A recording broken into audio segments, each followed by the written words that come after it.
is Biafra Liberation Army Network coming to you again. Please do subscribe, like, share, and comment. Every day I was hearing about coup. Maybe because some Americans had, this group of Americans that predicted that Nigeria was going to disintegrate. Yar'Adua was a northern Muslim who was the president. And he took over from a southern Christian, Obasanjo, who ruled for 8 years. So definitely the northern Muslims wanted Yar'Adua to at least do 8 years before he could come back to the south for another, probably a Christian, to take over. My people, Kasala don burst. Water don pass Gary. Hey, what am I hearing? What am I seeing? Jesus, please, I'm going to play this video for you so that you will hear as I have heard and you will see as I have seen. The former president of Nigeria, President Ebele Goodluck Jonathan, granted an interview a couple of days ago. And what this man said with his mouth, what this man said that is happening in Nigeria. Holy Jesus. But you know the most scary thing? He said that all these things he has said is just a bit of it. That he is preparing something, that when that thing come out, we know the full detail or we see the full details. I said, eh? Good luck. All this thing you said, all this fire you split here, you said is a bit of it. Wahala dey. Now, let me give us a bit, or let me tell us a bit of what he said. First, he said that during his tenure, that he heard that some military are preparing to, overthrow him. That is coup. He said he had it. The second one, he said that Americans has predicted that Nigeria is going to disintegrate. You see the division what they talk, eh? He said that Americans has predicted it, that Nigeria is going to disintegrate.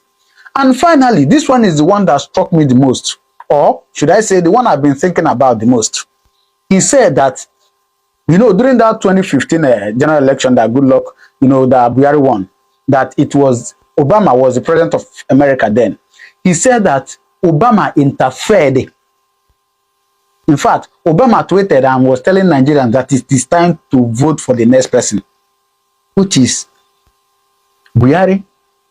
Now, after hearing this from Goodluck Ebele Jonathan, I begin to think, please, why will Obama prefer Buhari over Jonathan?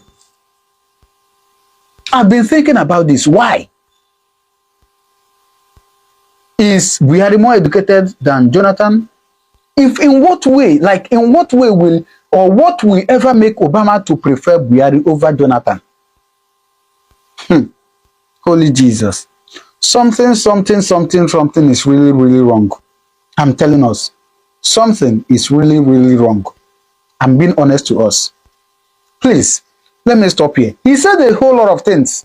He even talked about the religion, Hausa, the Muslim and the Christian war in Nigeria. He talked about it. Yes. I'm feeling cold. You know that song that Flavor sang, "Oh Yina Atumo." I'm feeling cold for Nigeria. Please watch this video, then you drop your comment on the comment section what you think. Because Nigeria is indeed sinking. Please watch. Maybe because some Americans had, this group of Americans that predicted that Nigeria was going to disintegrate within that period. So whether people were working to ensure that their prediction manifest, I don't know. But there was a significant show of interest. American Secretary of State? Secretary of State don't visit country at the eve of elections, traditionally, because they want to keep away, even if they're interested, they don't want to be seen as directly manipulating the electoral process. But before the elections, America, the State House, sent for some northern governors to have a meeting in the US to discuss the Nigerian election. And of course, Nigerian election, we have North and South divide, Christian-Muslim divide. They invited the northern governors that are Muslims. The Christians were not invited to the US. And the Secretary of State came directly to the country to have various meetings. I don't see as a president of Nigeria for me to engage with America for a fight. It was not going to be necessary. It will affect my citizens and so on. So, but we saw the significant external interest, and you saw what was happening in the country. I wouldn't want to go further than this. Maybe when I publish my biography, I'll go a little more than this. There are certain things that were happening. So, of course, you will know the results long time before it will be announced, even before it will be brought to the center for that you already know. And that is why these days, even the last election in Ghana, the vice president congratulated Mahama even before, because you know their results and so on. So he knew where they were going, and I know that the country was tense. I know maybe because of the statements made by Buhari himself when he said both the baboon and the dog will be soaked in blood. So young people we have kind of mobilized to the level of frenzy to cause maximum violence if people don't get what they want. People were announcing, okay, they will run a parallel government and so on. But those doesn't bother me. But since I was the president of the country, and I also know that even in the Niger Delta, people were also ready to fight back, even though there are not many. But I know they could cause maximum damage, because if the Niger Delta people are going to fight, instead of fight, they will not fight human beings, they will fight oil installations. And it will cause maximum damage to the country, which I don't think it was. So from within that period, a lot of things were going through my head. They process so many things per second. And until you are into that kind of a situation, then you know how many things get through your brain every second. And I reflected back. As a president, I worked with a very strong economic team. People like Ngozi, who was the finance minister and the coordinating minister of the economy, Aganga, who was the trade and investment minister, the Dr. who was doing very well in agriculture. So we have done very well. We encourage people to come and invest in the country. And Nigeria was the number one country for foreign direct investment in Africa then. And our economy was. So when I have encouraged people, in most cases when Aganga make arrangements, when we travel, I used to address investors before I hand over to him. So my face was seen as the face driving the economy of the country. And I looked through that if we have maximum crisis, all these people that have encouraged to come and invest in Nigeria, they will lose their money and so on. Besides the fact that people will die. In fact, I had in a good authority how so many houses in Abuja would have been burnt if things have gone a particular way. But even if I had won the election genuinely, yes, I had no problem. But since they manipulated the process and they are announcing figures that I was the president of the country, I'm not the one to doubt the result of INEC that appointed the people.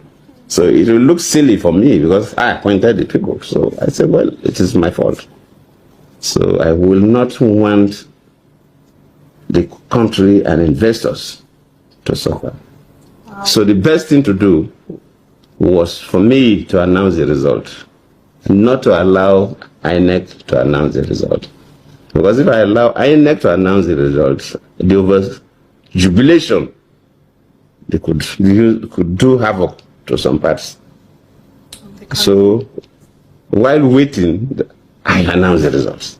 That was why I made that friend call. It was to announce the result, even though they were still collating. But I said, let me announce the result.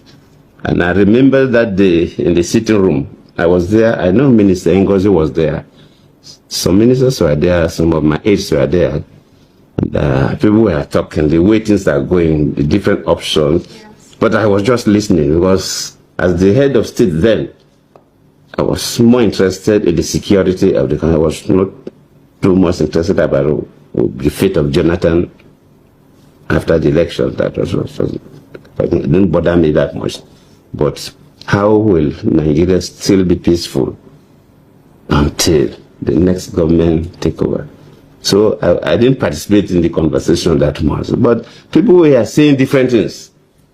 People were saying different things, but I was listening. Then at the time, I just left them. Then I just moved into my study, which is open to the other part of the city room. I didn't tell anybody. I just stood up, went there. Then I called Buhari. So when I came back, they were still talking. Then I said, gentlemen and young ladies, look, it's over. I've congratulated Buhari. Wow. And they say, have you congratulated? I said, yes. So the talking should end. So one of my ministers then was there, Chidoka Osita. He was the Minister of Aviation then. And I said, okay, you congratulated Buhari? I said, yes. So, okay, can I tweet it? I said, okay, go on. And so he was the person who tweeted it. So immediately he tweeted it, so it went viral. Wow. Then, of course, so I announced the result. And it was better for me that I took the responsibility of announcing the result to make sure that nobody should do excessive celebration. So that's what happened, my young lady. There's always balancing between North and South, Muslims and Christians. And Yar'Adua was a Northern Muslim who was the president. And he took over from a Southern Christian, Obasanjo, who ruled for 8 years.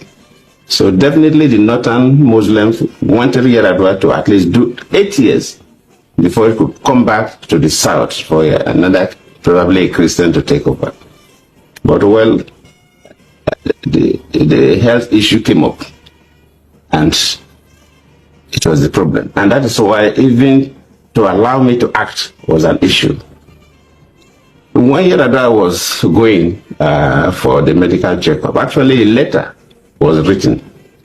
Of course, the Constitution says that for the Vice President to act, the President would send a letter to the Senate and the House of Reps informing them. That letter was written, but the person who the letter was handed over to, I will not mention the name to you now, was one of the aides of Yar'Adua, refused to submit the letter to the National Assembly. And Yar'Adua became so ill that he had no control of issues.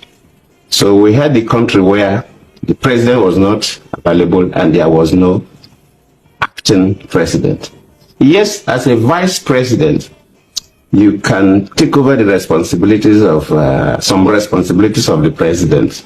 You know, the president of Nigeria has two main responsibilities. First, you're the chief executive of the country, so like a prime minister of a country. That the vice president can assume you don't need any transfer. And I was doing that because we're having an executive council meeting, we're approving memos for ministers, so the government was going on. But there was no commander-in-chief. This is the second responsibility of the president of Nigeria, besides being the executive head of the country. And there's nothing like acting commander-in-chief. Either you're a commander-in-chief or not. But when you become an acting president, you are at the same time a commander-in-chief. So that was lacking, and no country allows that gap. A country like America, they don't allow that gap at all. Yes. If American president wants to, even if it's a whitlow, that he require anesthesia, that he will be off for 5 minutes, he will hand over to the vice president. Yes. Before that procedure, immediately he regained consciousness to take over. But we stayed for some time, and that led to what they call the doctrine of necessity. When the National Assembly felt that the country was in a situation where it was not expected, they now have to initiate this doctrine of necessity, and they now made me to act as a president without the letter from Yar'Adua. So the country was tense, and under this North-South divide, Christian-Muslim divide, it was really tense. And every day I was hearing about coup. I remember one day, I will not mention the names of some of my friends, came to look, Vice President, That time I was not even acting. They have not even moved the doctrine of necessity. I was still the vice president. No, you don't have to sleep here. You have to come and sleep in my guest house. And so on. I said, no. I will stay in the State House. If anybody wants to kill me, it's better you kill me in the State House so the Nigerians will know that they assassinated me in the State House. They know I have not committed any offense. If I decided to go and stay in a guest house, and wherever I'm going, scared people would know. And if people go and kill me there, they will now say Indian girls brought apple to kill me. And I wouldn't want those kind of stories. But if they assassinate, it's better that I die here in the State House than being assassinated outside the State House, because all kinds of stories will come up. So that was how tense it was. And to me, I was not bothered. Really, I was not bothered. And I was very calm. But that was the scenario. The level of interference by the Obama's government was very overwhelming. It's not as if I couldn't have won the election even with that. But if by my own thinking and also the way some other people look at it, they go outside the normal diplomatic relationship, then it should be mentioned.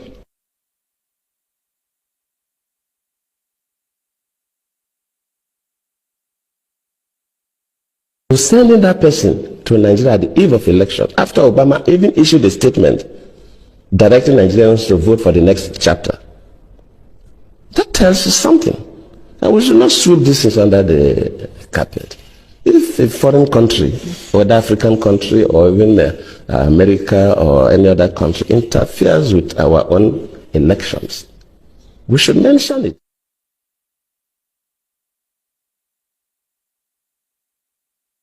Immediately the Chibok issue came up, we expect Nigerians to be concerned. How do we get these girls out? Within a couple of days, we saw people going to the US with Bring Back Our Girls placards. How? Why? And of course, the Mrs. Obama received one of those placards. I cannot take responsibility for the abduction. I don't control Boko Haram. They are criminals. But as a president, of course, you know, it's not the president that go to the field. You have security and intelligence officers that do the work. Let me admit that, yes, maybe they do their best, but their best was not good enough for us to recover the girls. That does not mean that I'm trying to remove myself from any blame. Yes, I may not be blamed for the action, but I could be blamed that my security and intelligence system were not strong enough to be able to rescue the girls. I thank you all for turning out en masse for the March 28 general elections. I promised the country free and fair elections. I've kept my word. I've also expanded the space for Nigerians to participate in the democratic process. That is one legacy I would like to see endure. Although some people have expressed mixed feelings about the results announced by the Independent National Electoral Commission, I urge those who may feel aggrieved to follow due process based on our Constitution and our electoral laws in seeking redress. As I have always affirmed, nobody's ambition is worth the blood of any Nigerian.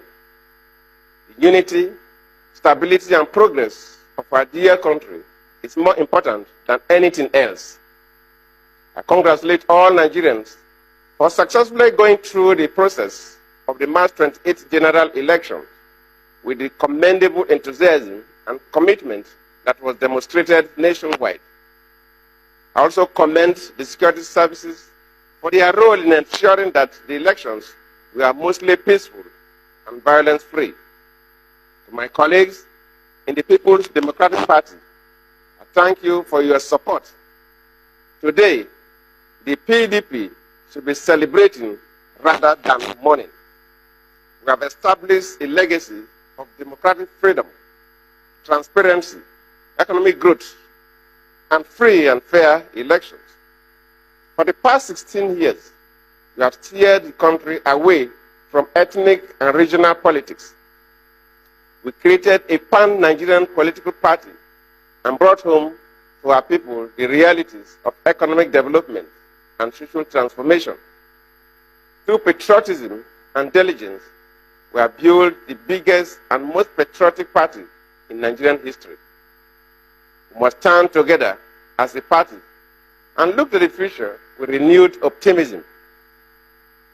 I thank all Nigerians once again for the great opportunity I was given to lead this country, and I assure you that I will continue to do my best at the helm of national affairs until the end of my tenure. I have conveyed my personal best wishes to General Muhammadu Buhari. May God Almighty continue to bless the Federal Republic of Nigeria. I thank you all. All right, so you have seen it. What do you think? Please do well to drop your comment on the comment section what to think. All right.